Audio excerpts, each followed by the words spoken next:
नमस्कार. आज आपण मायक्रोसॉफ्ट लर्नच्या एका मॉड्यूलवर जरा सविस्तरपणे बोलणार आहोत. विषय आहे ॲझ्युअर ओळख, प्रवेश आणि सुरक्षा. आता हे नाव ऐकून थोडं तांत्रिक वाटू शकतं, पण आपला उद्देश अगदी सोप्पा आहे. आपण एका डिजिटल किल्ल्याची रचना कशी करायची हे शिकणार आहोत. म्हणजे फक्त विटा कशा लावायच्या हे नाही, तर किल्ल्याच्या रक्षणाची पूर्ण रणनीती कशी आखायची यावर आपण बोलू. अगदी बरोबर. कारण आजच्या जगात सुरक्षा म्हणजे फक्त एक मजबूत भिंत बांधली आणि काम झालं असं नाहीये. नाही नाही, हे एका बुद्धिबळाच्या डावासारखं आहे. तुम्हाला समोरच्याच्या पुढच्या चालींचा सतत अंदाज बांधावा लागतो. अनेकदा लोकांना काय वाटतं की एक चांगला पासवर्ड ठेवला की झाली सुरक्षा. हो ना. किंवा एक अँटीव्हायरस घेतला की झालं. बरोबर. पण त्या फक्त सुरुवातीच्या काही चाली आहेत. खरी लढाई तर आतल्या पटावर असते. चला तर मग या किल्ल्याच्या पायापासून सुरुवात करूया. म्हणजे डायरेक्टरी सर्व्हिसपासून. सोप्या भाषेत सांगायचं तर हे कंपनीचं एक डिजिटल ओळखपत्र आहे, ज्यात कर्मचारी, त्यांचे डिव्हाइसेस, ॲप्स सगळ्यांची नोंद असते. बरोबर? अगदी. म्हणजे एक डिजिटल फोन बुकच म्हणा ना.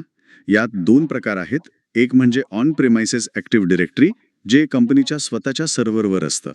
आणि दुसरं मायक्रोसॉफ्ट एंड्रा आयडी, जे पूर्णपणे क्लाउडवर आहे. पण या दोघांना जोडण्यामागे नक्की काय विचार आहे? म्हणजे फक्त सोयीसाठी? नाही, हाच महत्वाचा मुद्दा आहे. हे फक्त सोयीसाठी केलेला जुगाड नाहीये. जेव्हा तुम्ही तुमची ऑन प्रेमाइसेस डिरेक्टरी मायक्रोसॉफ्ट एंट्रा आयडीशी जोडता, तेव्हा तुम्ही मायक्रोसॉफ्टच्या जागतिक सुरक्षा यंत्रणेचा एक भाग बनता. विचार करा, तुमच्या स्थानिक पोलीस स्टेशनला तुम्ही थेट इंटरपोलशी जोडत आहात. वा, हे उदाहरण छान आहे. हो ना? मग काय होतं, समजा कोणी तुमच्या अकाउंटमध्ये भारतातून लॉग इन केलं आणि 5च मिनिटात समजा नायजेरियातून लॉग इन करण्याचा प्रयत्न झाला, तर ही विसंगती फक्त तुमच्या सिस्टमला नाही, तर मायक्रोसॉफ्टच्या अब्जावधी सिग्नल्सच्या नेटवर्कला कळते. याला इम्पॉसिबल ट्रॅव्हल म्हणतात आणि ते लगेच ब्लॉक केलं जातं. अच्छा, म्हणजे हे फक्त ओळखपत्र तपासण्यासारखं नाही, तर त्या व्यक्तीच्या वागणुकीवर पण लक्ष ठेवण्यासारखं आहे. मग या मायक्रोसॉफ्ट एंट्रा आयडीच्या मुख्य जबाबदाऱ्या काय आहेत? याच्या 4 मुख्य जबाबदाऱ्या आहेत. पहिली, ऑथेंटिकेशन म्हणजे ओळख पटवणे. दुसरी, सिंगल साइन ऑन किंवा SSO, जी खूप सोयीची आहे, पण त्यावर आपण नंतर बोलूच. तिसरी, ॲप्लिकेशन मॅनेजमेंट म्हणजे तुमच्या सगळ्या ॲप्सना एकाच ठिकाणाहून नियंत्रित करणे. आणि चौथी, डिव्हाइस मॅनेजमेंट. आणि तुम्ही मगाशी काहीतरी डोमेन सर्व्हिसेस बद्दल म्हणत होतात. हो, मायक्रोसॉफ्ट इंट्रा डोमेन सर्व्हिसेस. ही एक गंमत आहे. अनेक कंपन्यांकडे काही जुनी ॲप्लिकेशन्स असतात, वारसा हक्काने मिळालेली. त्यांना क्लाउडवर चालवणं म्हणजे तारेवरची कसरत असते. ही सेवा त्या जुन्या ॲप्लिकेशन्सना आधुनिक सुरक्षा वातावरणात काम करण्यासाठी एक प्रकारचा ॲडॅप्टर पुरवते. ठीक आहे, म्हणजे किल्ल्याचा पाया आणि ओळखपत्रांची व्यवस्था झाली. आता मुख्य दरवाज्यावर येऊया, ऑथेंटिकेशन. आपण सगळेच रोजच्या आयुष्यात मल्टीफॅक्टर ऑथेंटिकेशन म्हणजे MFA वापरतो, OTP किंवा ऑथेंटिकेटर ॲपच्या स्वरूपात. पण माझा प्रश्न असा आहे की MFA खरंच फुलप्रूफ आहे का? खूप चांगला प्रश्न आहे. MFA हे सुरक्षेच्या दृष्टीने एक मोठी झेप आहे, यात काही शंका नाही. 99.9% हल्ले ते रोखू शकतं. पण ते 100% सुरक्षित नाही. अच्छा, मग हल्लेखोर काय करतात? हल्लेखोर आता MFA फटीक सारख्या पद्धती वापरतात. MFA फटीक म्हणजे काय? ते तुमच्या फोनवर एकामागोमाग एक सतत अप्रूव्ह साइन इनच्या नोटिफिकेशन्स पाठवत राहतात. रात्री अपरात्री कामाच्या गडबडीत तुम्ही कंटाळून अखेर अप्रूव्हवर क्लिक करता आणि खेळ खल्लास. अगदी. त्यामुळे सोय आणि सुरक्षा यात नेहमीच एक संघर्ष असतो. म्हणजे जितकं आपण सोपं करू तितकाच तो एक संभाव्य धोका बनू शकतो. मग यावर उपाय काय? इथेच पासवर्डलेस ऑथेंटिकेशनची भूमिका येते का? अगदी बरोबर. पासवर्डलेस ऑथेंटिकेशन हे केवळ सोयीसाठी नाही, तर ते जास्त सुरक्षित आहे. कारण यात पासवर्डच नसतो, त्यामुळे तो चोरीला जाण्याचा प्रश्नच येत नाही. ते P@SSW023 सारखे विचित्र पासवर्ड लक्षात ठेवायची गरज संपते. हो, हे तर खरं आहे. विचार करा, पासवर्ड ही एक अशी चावी आहे जी चोरीला जाऊ शकते, पण तुमचा फिंगरप्रिंट किंवा चेहरा? ती चावी तुमच्या सोबतच असते. बरोबर. Windows hello for business, Microsoft authenticator app किंवा FIDO2 सिक्युरिटी की या पद्धती खूप सुरक्षित आहेत आणि या फिशिंगला सुद्धा जास्त प्रतिरोधक असतात. कारण तुम्ही चुकून एखाद्या खोट्या वेबसाईटवर गेलात तरी तिथे तुमचा चेहरा किंवा फिंगरप्रिंट कामच करणार नाही. हे तर खूपच भारी आहे. आता आपल्या किल्ल्यात आपल्या लोकांना कसं सुरक्षितपणे आत घ्यायचं हे कळालं. पण अनेकदा आपल्याला बाहेरच्या लोकांसोबत काम करावं लागतं. भागीदार, विक्रेते, त्यांना आपल्या किल्ल्यात मर्यादित प्रवेश कसा द्यायचा? इथे एक्सटर्नल आयडेंटिटीजचा वापर होतो, हो ना? हो, पण हे फक्त गेस्ट पास देण्यासारखं नाहीये. पारंपरिक पद्धतीत काय व्हायचं, आपण बाहेरच्या प्रत्येकासाठी आपल्या सिस्टीममध्ये एक नवीन गेस्ट अकाउंट तयार करायचो. म्हणजे त्याचा पासवर्ड सांभाळण्याची जबाबदारी आपली, ती एक डोकेदुखीच होती. बरोबर. 100 विक्रेते म्हणजे 100 नवीन अकाउंट्स. हो ना. एक्सटर्नल आयडेंटिटीज ही संकल्पना म्हणते ब्रिंग युअर ओन आयडेंटिटी.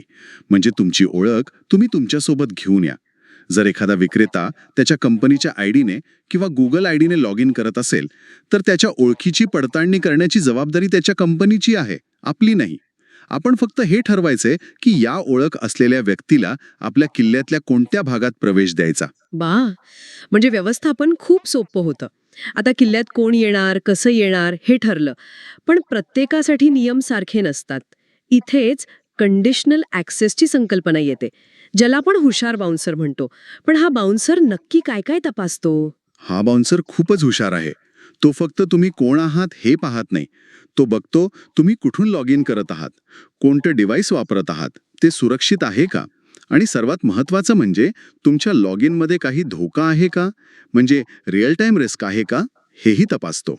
एक मिनिट, रिअल टाइम रिस्क म्हणजे नेमकं काय? रिअल टाईम रिस्क म्हणजे मशीन लर्निंगच्या मदतीने धोके ओळखणं. मायक्रोसॉफ्टच्या नेटवर्कवर अब्जावधी सिग्नल्स येत असतात.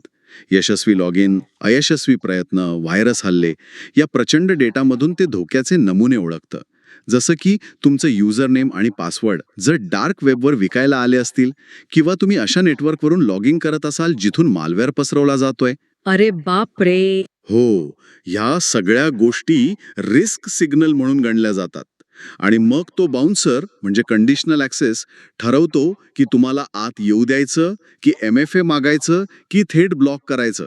वाव, म्हणजे सुरक्षा आता स्थिर नियमांवर नाही, तर सतत बदलणाऱ्या परिस्थितीवर अवलंबून आहे. ठीक आहे, आता किल्ल्यात प्रवेश मिळाला.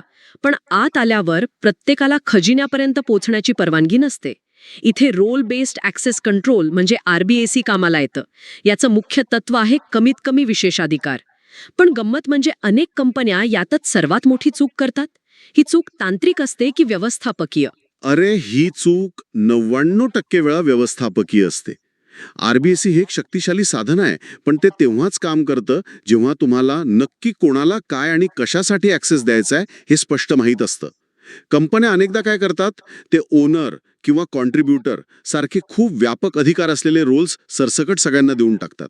कारण प्रत्येक सेवेसाठी वेगवेगळे सूक्ष्म रोल्स ठरवण्याची डोकेदुखी नको असते.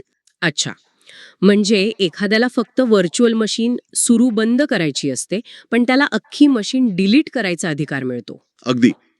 हे म्हणजे एखाद्याला फक्त पाणी प्यायला स्वयंपाकघरात जायची परवानगी देण्याऐवजी त्याला संपूर्ण घराची चावी देण्यासारखं आहे. म्हणजे तंत्रज्ञान कितीही चांगलं असलं तरी त्याचा वापर करणाऱ्या माणसांवरच सगळं अवलंबून आहे. आता आपण सुरक्षेच्या 2 मोठ्या विचारसरणींकडे वळूया. पहिली आहे झिरो ट्रस्ट. नाव ऐकल्यावर वाटतं कोणावरही विश्वास ठेवू नका. हे थोडं अति वाटत नाही का? हो, नाव थोडं नाट्यमय आहे, पण त्याची संकल्पना खूप व्यावहारिक आहे. पारंपरिक सुरक्षा मॉडेल कसं होतं, किल्ल्यासारखं, बाहेरून कडक आणि आत सगळं सुरक्षित.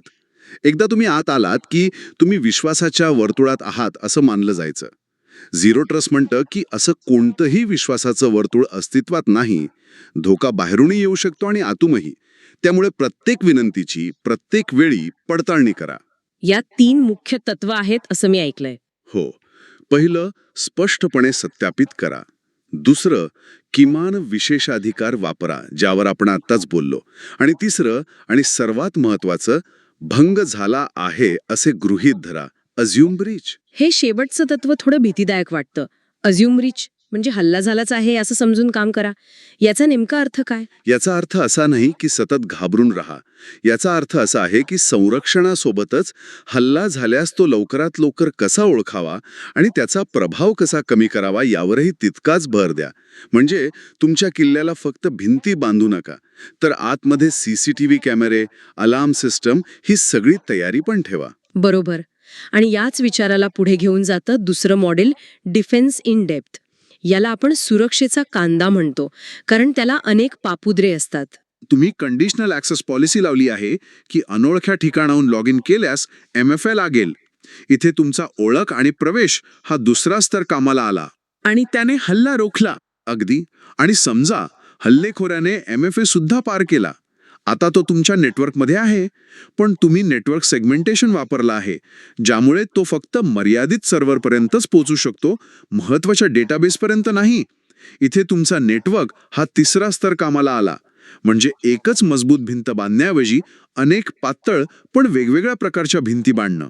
आता आपण या डिजिटल किल्ल्याची रचना केली, नियम बनवले, पहारेकरी नेमले, पण ह्या सगळ्यावर एकाच ठिकाणाहून लक्ष कसं ठेवायचं?